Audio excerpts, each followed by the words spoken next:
ఈ రోజుల్లో new year అంటే వాట్సాప్ మెసేజ్లు, ఇన్స్టాగ్రామ్ స్టోరీలు అంతే. కానీ నా చిన్నప్పుడు న్యూ ఇయర్ అంటే ఒక కవర్లో గ్రీన్ యాపిల్ చాక్లెట్లు వేసుకొని ఇంకో చేతిలో హీరోలు హీరోయిన్లు గ్రీటింగ్లు పట్టుకొని స్కూల్కి వెళ్ళేవాళ్ళం. అక్కడ ఫ్రెండ్స్తో గ్రీటింగ్లు పంచుకుని చాలా హ్యాపీగా ఫీల్ అయ్యేవాళ్ళం.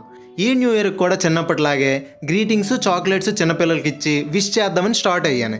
ఎంత వెతికినా ఈ కలర్స్ కనబడుతున్నాయి కానీ గ్రీటింగ్స్ అయితే కనబడట్లేదు.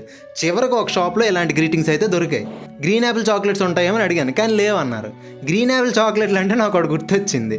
నా చిన్నప్పుడు నేను గ్రీన్ యాపిల్ చాక్లెట్ ఇస్తే అవతల వాళ్ళు 5 రూపీస్ చాక్లెట్ ఇచ్చారనుకోండి, అప్పుడు వచ్చే ఆనందం ఇప్పుడు ఏ పని చేసినా రాదు. కొంతమంది పిల్లలకి గ్రీటింగ్స్ ఇంకా చాక్లెట్ ఇచ్చి విష్ చేశాను.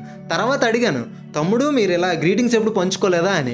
అప్పుడు ఆ తమ్ముడు అన్నాడు, మా చిన్నప్పుడు పంచుకునే వాళ్ళం అన్నయ్య, ఇప్పుడు మానేసామని అన్నాడు. ఆ ఒక్క మాటతో లేచి 2 జేబుల్లో చేతులు పెట్టుకుని నడుచుకుంటూ వెళ్ళిపోతున్నాను. నేను ఎక్కడికి వెళ్తాను కూడా నాకు తెలియదు. మీరు చిన్నప్పుడు న్యూ ఇయర్ ఎలా సెలబ్రేట్ చేసుకున్నారో కామెంట్లో చెప్పండి.